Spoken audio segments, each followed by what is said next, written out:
Hello guys, welcome back to the class. I am Shubham Mahajan, your GS faculty. दोस्तों, पिछले topic में हमने क्या किया था? Jammu and Kashmir reorganisation act.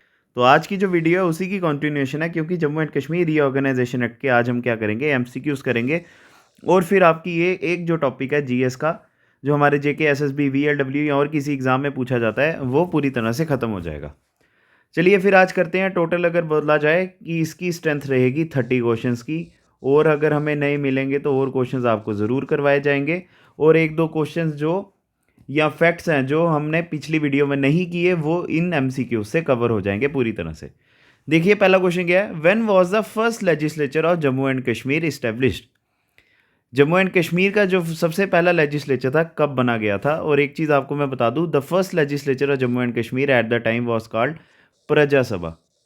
ठीक है, it was called Praja Sabha at the time at it was founded by Maharaja Hari Singh. Maharaja Hari Singh ने क्या किया था? इसको बनाया था हमारे जम्मू एंड कश्मीर की सबसे पहली असेंबली को।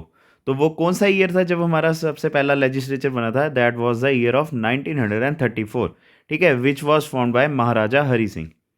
चलिए अब आगे चलते हैं।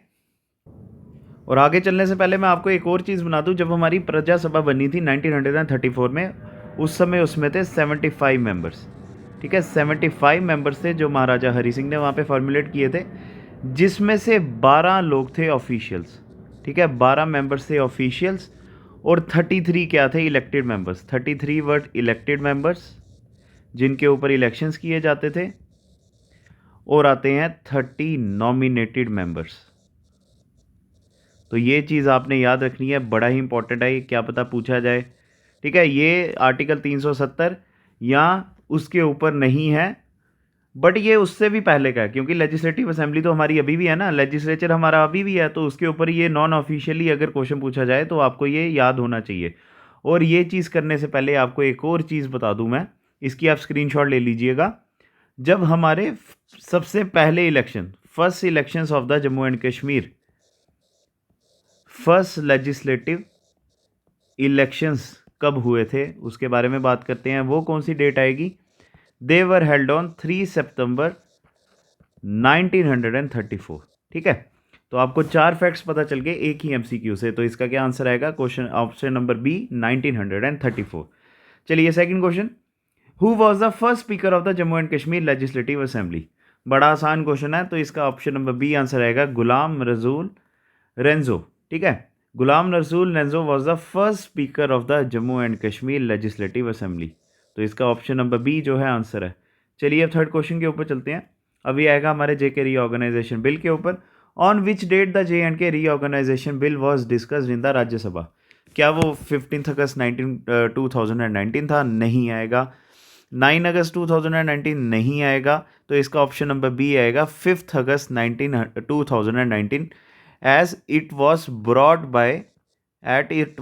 brought and discussed by home minister Amit Shah. ठीक है, और एक चीज़ और याद रखना, कोई भी जो बिल होता है ना, बिल कोई भी मेंबर ऑफ पार्लियामेंट जो है पेश कर सकता है, चाहे वो राज्यसभा में चाहे वो लोकसभा में। तो ये बिल भी होम मिनिस्टर अमित शाह ने पेश किया था राज्यसभा में। और एक चीज़ आपको, जैसे मैंने पहले भी वीडियो में बताया था, कि जो आर्टिकल 370 था वहाँ पे लिखा हुआ था, जब भी आपने आर्टिकल 370 को एब्रोगेट करना है या उसको तोड़ना है, तो आपने क्या करना है, उसको हमेशा राज्यसभा में ही लाना है। पहले राज्यसभा से आपको वहाँ पे अगर पास मिलेगा ये बिल, तो तभी ये क्या होगा, इनिशिएट माना जाएगा कि ये पार्लियामेंट अब इस बिल आर्टिकल 370 को तोड़ सकता है। चलिए, ये क्वेश्चन पता चल गया आपको। 5 August 2019 when J and K reorganisation bill was discussed in the Rajya Sabha. चलिए, what measures were taken before introduction of Jammu and Kashmir reorganisation bill? हमारी जम्मू एंड कश्मीर स्टेट में उस समय कौन कौन से मेजर्स पार्लियामेंट्री सरकार के द्वारा या सेंटर के द्वारा लिए गए थे? ऑप्शन नंबर ए जो है ना इसका, imposition of section 134 all over the Jammu and Kashmir, ये हुआ था। ठीक है, ये हुआ था। और एक चीज़ बता दूं, सेक्शन 144 सब पहली बार ऐसा हुआ Jammu and Kashmir reorganisation act लाने से पहले, कि जम्मू एंड कश्मीर की कोई भी ऐसी प्रोविंस जो इसके बाहर रही हो, इसका मतलब जम्मू की अगर लिमिट है हमारे लखनपुर से लेकर वहाँ पे राजौरी तक या रामनगर तक, यहाँ तक पूरा का पूरा जम्मू एंड कश्मीर सेक्शन 144 में बच गया था। कश्मीर की अगर बात की जाए बनिहाल से लेकर आगे तक जो उसकी एक्सटेंट आएगी, वहाँ सारा तक जो है जम्मू एंड कश्मीर पूरी तरह से बंद था। लद्दाख के भी एरियाज जो हैं पूरी तरह से इन्होंने कर्फ्यू सिचुएशन में डाल दिए हुए थे, तो ये इसका ऑप्शन बिल्कुल सही आएगा। House arrest of the political leaders and the separatist, बिल्कुल ठीक है। ये जितने भी हमारे कश्मीरी लीडर्स थे या सेपरेटिस्ट लीडर थे, जैसे सैयद अली शाह गिलानी हो गए या और जिनका आप नाम जानते होंगे, इन सबको क्या किया गया था, हाउस अरेस्ट कर दिया गया था सेंटर की सरकार के द्वारा।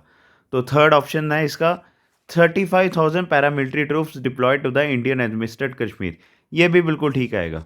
उस समय क्या था, हमारे यहाँ पे अमरनाथ जी की यात्रा चल रही थी और ये भी क्या की गई थी, पूरी तरह से सस्पेंड की गई थी ना अमरनाथ यात्रा भी।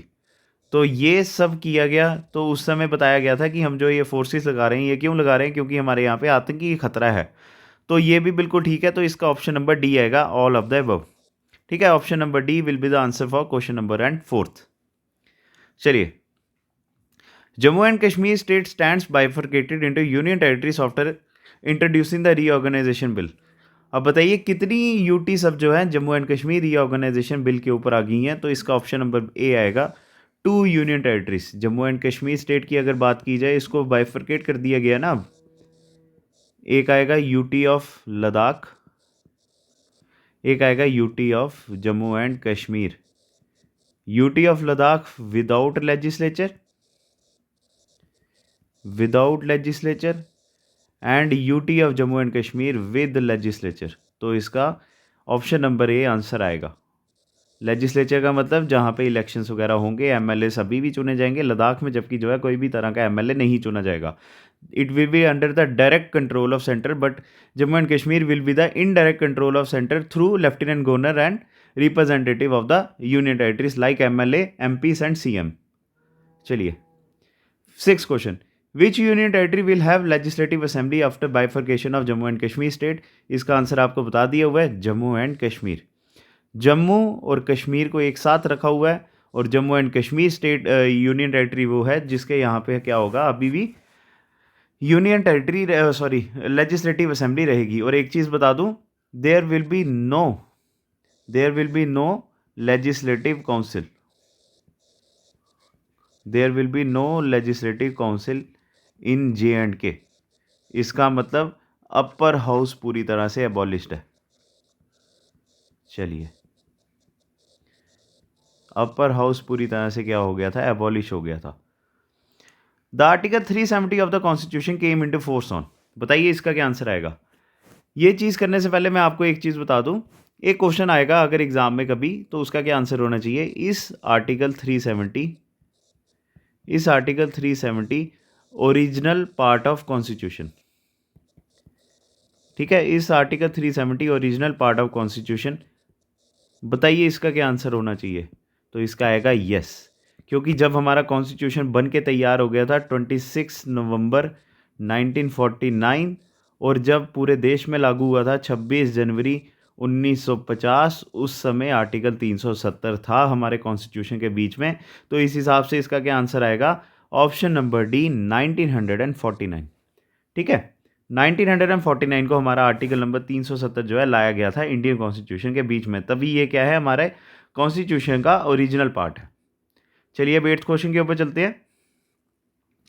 The lieutenant governor of Jammu and Kashmir will be appointed by. बताइए इसका क्या आंसर होना चाहिए, चाहे गवर्नर्स की बात की जाए, चाहे लेफ्टिनेंट गवर्नर्स की, चाहे एडमिनिस्ट्रेटर्स की, who is the power final authority who appoints them. तो बताइए इसका क्या आंसर आएगा। The answer will be option number B, president of India.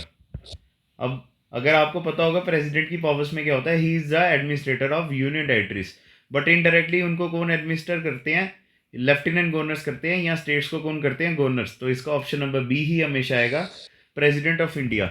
But एक चीज़ याद रखना, एक क्वेश्चन ये भी पूछा जाता है इंडियन पॉलिटी के पॉइंट ऑफ व्यू से कि क्या गवर्नर्स या लेफ्टिनेंट गवर्नर्स अपॉइंट किए जाते हैं on the pleasure of president. ठीक है, on the pleasure of president, तो आंसर होगा no, they are not appointed on the pleasure of president. इसका मतलब यह है कि प्रेसिडेंट इनको अपनी मर्जी से रिमूव नहीं कर सकते हैं, बट उनकी ट्रांसफर्स एंड पोस्टिंग्स और किसी डिपार्टमेंट में या और किसी स्टेट में पूरी तरह से कर सकते हैं। तो इसका ऑप्शन नंबर बी आएगा, प्रेसिडेंट ऑफ इंडिया। चलिए अब 9th क्वेश्चन के ऊपर चलते हैं। The members of the legislative assembly with effect from 31 अक्टूबर 2019, 2019 का 31 अक्टूबर से हमारे जो मेंबर है लेजिस्लेटिव असेंबली के वो कितने हैं। इसका अगर क्वेश्चन के पॉइंट ऑफ व्यू से देखा जाए ना, ऑप्शन इसका आएगा आंसर नंबर सी। ठीक है, ऑप्शन नंबर सी जो है इसका आंसर है, क्योंकि अगर मैं आपको बताऊं 2022 से क्या हुआ है, अब हमारी जो असेंबली है वो कितनी होगी, 114 मेंबर्स की। ठीक है, वो 114 मेंबर्स की, बट इन्होंने कहा है 2019 से कितने हमारे एमएलए थे, वो थे 107। 114 इसलिए हुए क्योंकि डीलिमिटेशन कमीशन ने क्या किया, 6 सीट्स क्या की, जम्मू को दी, 6 seats for Jammu and 1 seat for Kashmir. तभी हमारी क्या होगी, अब से 114 सीटें हो गई हैं। बट इसका अगर क्वेश्चन के हिसाब से देखा जाए, ऑप्शन नंबर सी जो है इसका आंसर आएगा। और एक चीज़ और आप लिख लीजिए, जो हमारे डीलिमिटेशन कमीशन के हेड थे वो कौन थे, फीमेल थे, रंजना प्रकाश देसाई। ठीक है, चलिए ये क्वेश्चन से आपको कितनी चीज़ें पता चल गई। चलिए अब 10th क्वेश्चन के ऊपर चलते हैं। Number of women to be nominated in the legislative assembly of Jammu and Kashmir by the lieutenant governor will be. बताइए इसका क्या आंसर होगा। ये शायद हमने किया भी था, तो ये आपको आता भी होगा। As per section 15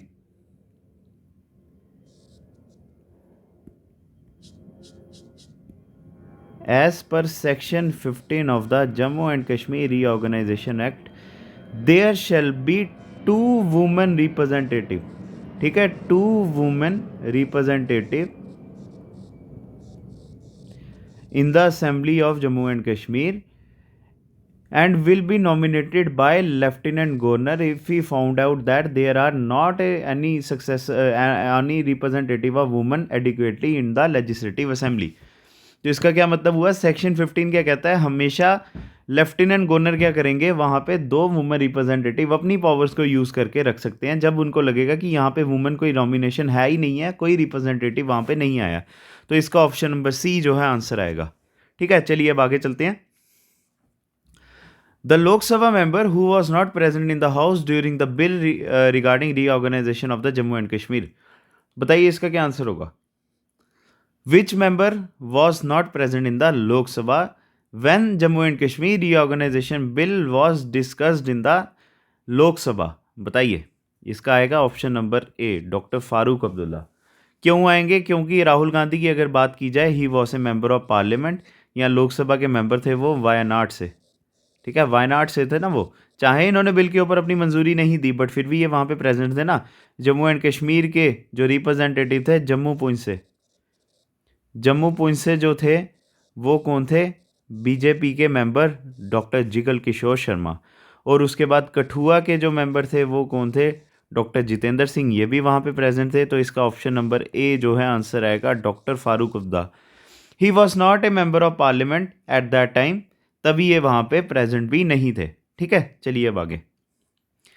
the union territory of Ladakh will include the districts. बताइए इसका क्या आंसर होगा, ले एंड करगिल। ठीक है, ऑप्शन नंबर ए आंसर आएगा इसका, ले एंड करगिल। और एक चीज़ और आपको बता दो, देयर आर ओनली 2 डिस्ट्रिक्ट्स। ठीक है, there are only 2 districts in Ladakh which are named as Leh and Kargil. चलिए अब आगे। The high court of Jammu and Kashmir will function as. बताइए इसका क्या आंसर होगा। As per section 75 of the J&K Reorganization Act, there will be a common high court for the UT of Jammu and Kashmir and UT of Ladakh।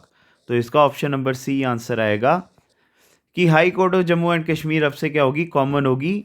किसके लिए, जम्मू कश्मीर और UT of Ladakh के लिए। इसका मतलब जम्मू एंड कश्मीर की जो हाई कोर्ट है दोनों यूटीज़ को सर्व करेगी, लद्दाख हो जम्मू एंड कश्मीर को। और ये हमारे जम्मू एंड कश्मीर के कौन से सेक्शन कहती है, वो कहती है section 75 of the Jammu and Kashmir reorganisation act. चलिए आगे। Union territory of Jammu and Kashmir will be administered as per the article which article of the Jammu and Kashmir reorganisation act, बताइए इसका क्या आंसर होना चाहिए, बताइए कौन से आर्टिकल के तहत जो है हमारी जम्मू एंड कश्मीर की यूटी जो है एडमिनिस्टर की जा रही है, वो आएगा आर्टिकल नंबर 239 या ऑप्शन नंबर बी, जो हमारा कौन सा मॉडल फॉलो करता है, पुडुचेरी मॉडल। ठीक है, our Jammu and Kashmir is administered through article 239 of the Indian constitution, जिसको क्या कहा जाता है, पुडुचेरी मॉडल, क्योंकि हमें पुडुचेरी की तरह जो है एडमिनिस्टर किया जाता है, वहाँ पे भी लेजिस्लेचर है, हमारे यहाँ पर भी है। The Council of Ministers, including Chief Minister of Jammu and Kashmir of Union Territory, will be appointed by Lieutenant Governor। ठीक है, जो हमारे सीएम होंगे उनका भी काम क्या होगा, एड और एडवाइस करना होगा हमारे लेफ्टिनेंट गवर्नर को इन द लेजिस्लेटिव मैटर्स। तो इसका ऑप्शन नंबर ए आंसर आएगा कि कोई भी जो पर्सन है हमारे सीएम हो गए या काउंसिल ऑफ मिनिस्टर होंगे, उनको अपॉइंट कौन करवाएंगे या उनको ओथ कौन दिलवाएंगे, हमेशा लेफ्टिनेंट गवर्नर ही होंगे। ठीक है, बड़ा आसान क्वेश्चन था ये। The number of districts included in the Jammu and Kashmir UT will be option number C 20। पहले कितनी थी हमारे जम्मू एंड कश्मीर की, 22 थी। ले और करगिल को कर दिया गया डिलीट। ठीक है, ले and Kargil got deleted from Jammu and Kashmir, और ये अब रिड्यूस होके कितनी हो गई हैं, 20। ठीक है, तो ये चीज़ याद रखना आप। और एक चीज़ और याद रखना, ये जो 22 डिस्ट्रिक्ट्स थी ना हमारी, या 22 हिल स्टेट्स थी, इनको किन्होंने मर्ज किया था हमारे जम्मू एंड कश्मीर कंट्री के अंदर, वो आएंगे Maharaja Gulab Singh. Member of which party walked out of the house of the Rajya Sabha, TMC, Janata Dal United या पीडीपी, बताइए इसका क्या आंसर होगा।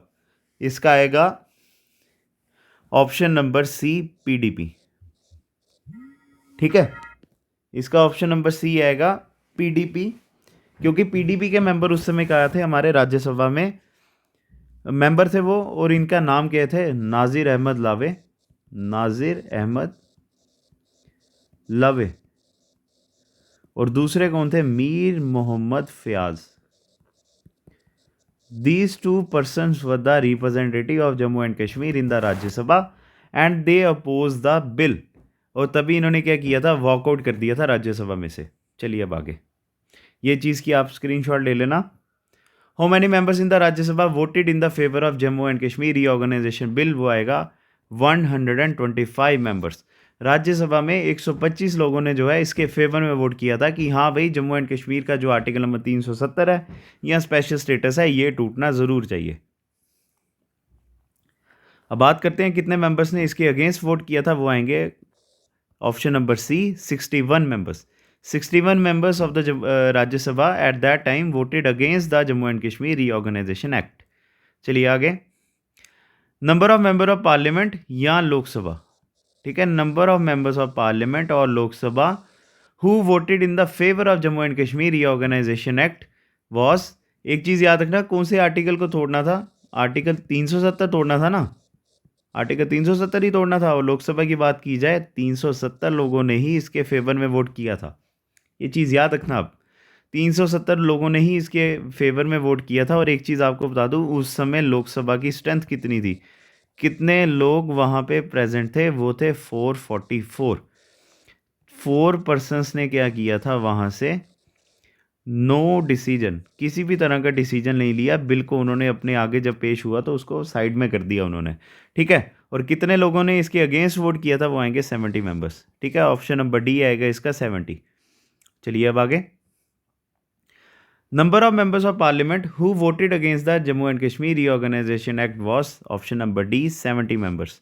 ये तो आपको पता चल ही गया, तो इसका क्या आंसर आएगा, option number D. The act was assented by the president of India on, हमारे प्रेसिडेंट रामनाथ कोविंद जी, रामनाथ कोविंद जी, इन्होंने इस बिल को कब साइन किया था, वो आएगा 9 अगस्त 2019। ठीक है, it was the date when president gave the assent to Jammu and Kashmir reorganisation bill, और ये उसके बाद क्या बन जाता है, एक्ट बन जाता है। तो कौन कौन सी डेट्स आएंगी इसमें, 5 अगस्त जिस दिन ये राज्यसभा में लाया गया। ठीक है, 5 अगस्त को ये लाया गया था राज्यसभा में, 6 अगस्त को ये लाया गया था लोकसभा में, और उसके बाद अब कौन सी लास्ट डेट आई, 9 अगस्त जिस दिन हमारे प्रेसिडेंट रामनाथ कोविंद ने क्या किया था, इसको साइन कर दिया था। The new union territories of Jammu and Kashmir and Ladakh came into effect from, क्या डेट आएगी इसकी, 31 अक्टूबर 2019। अब वाई, क्यों उस दिन ही इन्होंने डिसाइड किया था, क्योंकि इसको क्या कहा जाता है, हमारा नेशनल यूनिटी डे भी माना जाता है इसको, ठीक है, national unity day on the birth anniversary of, on the birth anniversary of Sardar Vallabh Bhai Patel.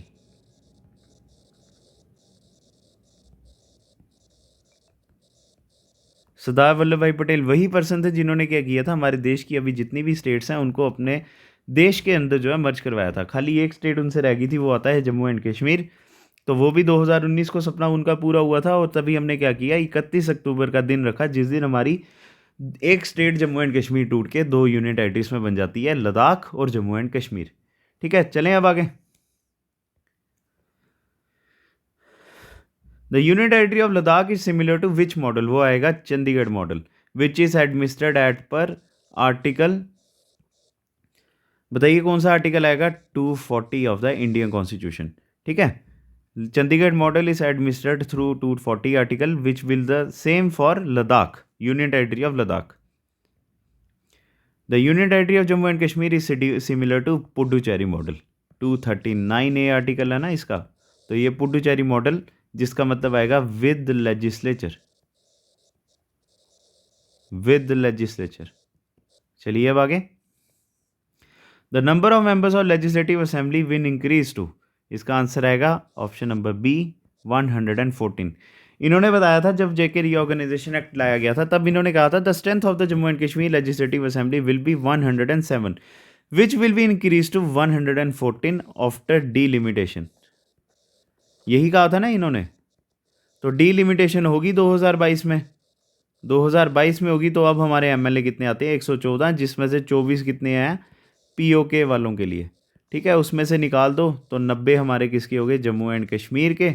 अब 90 को भी तोड़ते हैं, 90 को तोड़ के देखते हैं जम्मू और कश्मीर और हमारे जम्मू के लिए कितने हैं और कश्मीर के लिए कितने हैं। जम्मू वालों की कितनी सीटें आती हैं, 43, और इनकी कितनी आएंगी, 47। ये आ गया कश्मीर, और ये कितना आया हमारा जम्मू। ठीक है, अभी भी 4 सीटें कम है, बट फिर भी हमारी जो है 6 सीट्स बढ़ाई गई थी, 6 सीट्स इंक्रीज्ड। चलिए अब आगे, चलें अब आगे, चलिए। Who was the ruler of Jammu and Kashmir to sign the instrument of accession with India, option number A Maharaja Hari Singh, on 26 October 1947 Maharaja Hari Singh signed the instrument of accession with Lord Mountbatten. ठीक है, लॉर्ड माउंटबेटन के साथ हमने क्या किया था, उस समय हमारे जो लॉस वाइस रॉय थे या गवर्नर जनरल थे इंडिया के, उनके साथ इंस्ट्रूमेंट ऑफ असेशन साइन किया था, जिसको हर साल हम क्या मनाते हैं, विलय दिवस के रूप में। ठीक है, तो Maharaja Hari Singh last Maharaja, titular Maharaja of Jammu and Kashmir, इन्होंने ही इसको साइन किया था। Who was the chief drafter of the article 370, article number 370 बनाने वाले कौन से पर्सन थे, वो आएंगे एन गोपाल स्वामी अयंगर। ठीक है, इन्हीं को क्या कहा जाता है, chief drafter of the Jammu article 370 of the Indian constitution. Which of the following is true about the state legislative assembly of Jammu and Kashmir, बताइए। As per Jammu and Kashmir reorganisation act the total number of seats in the assembly will be 114, बिल्कुल ठीक है ये, तो ये बिल्कुल true आएगा। Out of 114 seats 24 seats will be vacant in account of certain areas of J&K being under the occupation of Pakistan। ये भी बिल्कुल ठीक है, 24 सीट्स किसके लिए, पीओके के लिए है, तो ये भी क्या है, पूरी तरह से ट्रू है। तो इसका क्या आंसर आएगा, both 1 and 2 will be the answer. ठीक है, both 1 and 2 will be the answer. चलें अब आगे। Which article of the Indian constitution mention that to change the name of area of any state और यूनियन टेरिटरी, इसका option number C आएगा। It is under article number 3 power of parliament. ठीक है, power of parliament, article number 3 deals with the power of parliament for reorganisation of a state. ठीक है, फिर reorganisation of state के साथ जो है ये डील करता है। तो इसका आर्टिकल नंबर 3 जो है आंसर आएगा। चलिए, seat reserve for SC and ST in which section tells us about the reservation of schedule caste and schedule tribes. बताइए इसका क्या आंसर आएगा। अब देखिए इन्होंने शेड्यूल कास्ट और शेड्यूल ट्राइब्स के लिए कितनी सीटें रखी हुई हैं, बताइए क्या आएगा इनका आंसर। 1/3% ऑफ 107 अंडर सेक्शन 17, नहीं, गलत है ये। इसका आएगा option number C, proportional representation under the population. तो इसका सेक्शन 14(6) जो है इसके साथ डील करता है। और एक चीज़ बता दूं, ये कितनी सीटें इनके लिए रिजर्व्ड हैं, 16 सीट्स जो हैं रिजर्व्ड हैं शेड्यूल कास्ट और शेड्यूल ट्राइब्स वालों के लिए। 9 सीट्स फॉर शेड्यूल ट्राइब्स, ठीक है, एंड 7 फॉर शेड्यूल कास्ट। तो जो 16 हमारा ऐसा पूरी तरह से डिवाइड हो जाता है। शेड्यूल ट्राइब्स वालों के लिए 9 है और शेड्यूल कास्ट वालों के लिए कितनी आती है, 7 आती हैं। चलिए अब आज का लास्ट क्वेश्चन है जिसका कोई ऑप्शन नहीं है, आपने सिंपल आंसर बताना है। इस JK रीऑर्गेनाइजेशन एक्ट इससे अमेंडमेंट ऑफ द कॉन्स्टिट्यूशन। बताइए क्या Jammu and Kashmir reorganisation act जो ही थी, क्या ये अमेंडमेंट थी कॉन्स्टिट्यूशन की? तो इसका आंसर क्या आएगा, नो। क्यों? Because article 4 of the Indian constitution says article number 3 does not means, ठीक है, does not means amendment of constitution.